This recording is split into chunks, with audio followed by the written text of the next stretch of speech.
بسم الله الرحمن الرحيم نحمده ونصلي على رسوله الكريم اما بعد. یہ فحش و عریانی کی آندھی کچھ اس طرح چلی، نہ گھر بچے نہ نسل نہ دیوار و در بچے. میرے عزیز دوستوں اور بھائیوں اور اسٹیج پر جلوہ فروز علماء کرام اور مہمانان عظام، آج ہمارا معاشرہ جس تیزی سے زوال کی طرف جا رہا ہے، اس کی سب سے بڑی وجہ بدکاریوں اور بے حیائیوں کا عام ہونا ہے. شرم و حیا جو ایمان کا حصہ ہے وہ ختم ہوتی جا رہی ہے. گناہ آج فخر بن گیا ہے اور نیکی کرنے والا شرمندگی محسوس کرتا ہے.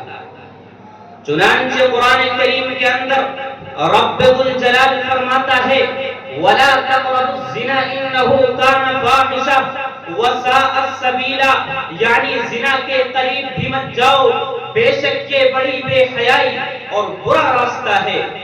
زنا کے حرام ہونے کی دو وجہ بیان کی گئی. پہلی وجہ کہ وہ بے حیائی ہے، اور جب انسان کے اندر حیا ہی نہ رہی تو وہ انسانیت سے محروم ہو جاتا ہے، اور پھر اس کے لیے کسی بھلے اور برے کام کا امتیاز نہیں رہتا. اسی وجہ سے حضور پاک صلی اللہ علیہ وسلم نے فرمایا اذا لم تستحی فاصنع ما شئت، یعنی جب تیرے اندر سے حیا ختم ہو جائے تو جو چاہے تو کر. اور دوسری وجہ معاشرتی فساد ہے جو زنا کی وجہ سے اتنا پھیلتا ہے کہ اس کی کوئی حد باقی نہیں رہتی، اور بعض مرتبہ اس کے نتائج ایسے ہوتے ہیں کہ پوری قوموں اور قبیلوں کو برباد کر دیتے ہیں. فتنے حالات کی تحقیق کی جائے تو آدھے سے زیادہ ان واقعات کا سبب کوئی مرد اور عورت کرتے ہیں جو اس جرم کے مرتکب ہوئے. لیکن افسوس آج فلموں، ڈراموں، سوشل میڈیا اور موبائل نے وہ سب کچھ عام کر دیا ہے جو پہلے کبھی شرم سے چھپایا جاتا تھا. نگاہوں کی بدکاری، زبان کی بدکاری، دل کی بدکاری. جب بدکاریاں عام ہوتی ہیں تو معاشرہ تباہ ہو جاتا ہے، خاندان بگڑ جاتے ہیں، نسلیں بگڑ جاتی ہیں اور برکتیں ختم ہو جاتی ہیں.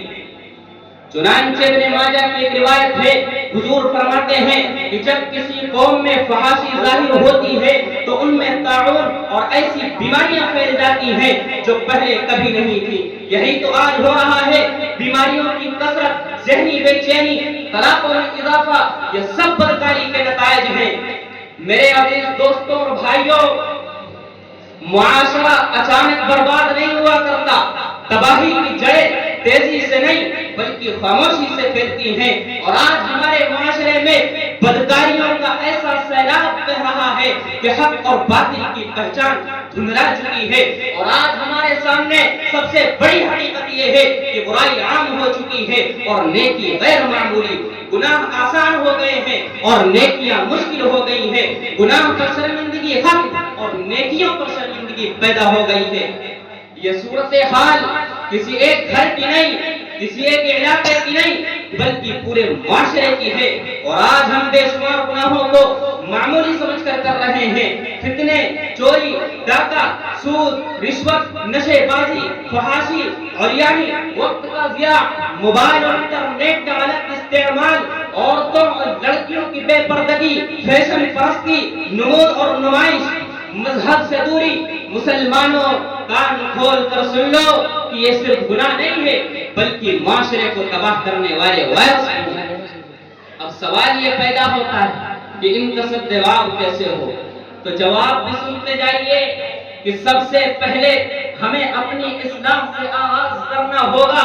نگاہوں کی حفاظت کریں، جیسا کہ قرآن کہتا ہے قُلْ لِلْمُؤْمِنِينَ يَغُضُّوا مِنْ أَبْصَارِهِمْ وَيَحْفَظُوا فُرُوجَهُمْ، یعنی مومن مرد اپنی نگاہیں نیچے رکھیں اور اپنی شرمگاہوں کی حفاظت کریں. لباس اور رویے کے اندر بھی حیا پیدا کریں، جیسا کہ بخاری شریف کی روایت ہے، حضرت ابو ہریرہ رضی اللہ تعالی عنہ سے مروی ہے، اللہ کے نبی فرماتے ہیں الحیاء شعبۃ من الایمان، حیا ایمان کا ایک شعبہ ہے. اور اسی طرح مسلم شریف کی ایک روایت ہے جو کہ حضرت ابو سعید خدری رضی اللہ تعالی عنہ سے مروی ہے. حضور فرماتے ہیں من رأى منكم منکرا فلیغیرہ بیدہ فإن لم یستطع فبلسانہ فإن لم یستطع فبقلبہ وذلک اضعف الایمان. کہ تم میں سے جو شخص کسی برائی کو ہوتا ہوا دیکھے تو اسے چاہیے کہ اپنے ہاتھ اور قوت سے روکے، اور اگر یہ نہ ہو سکے تو اسے اپنی زبان سے روکے، اور اگر یہ بھی نہ ہو سکے تو اسے اپنے دل میں برا سمجھ لے. یہ ایمان کا ادنا درجہ ہے. میرے عزیز دوستوں، اپنے گھروں کو دینی ماحول والا بنائے. موبائل اور انٹرنیٹ کا استعمال ذمہ داری کے ساتھ ہو. اولاد کی تربیت پر توجہ دیں، ورنہ یہ بدکار معاشرہ ان کے دل و دماغ پر بھی قبضہ کرے گا اور ان کے ایمان کو بھی ختم کر سکتا ہے.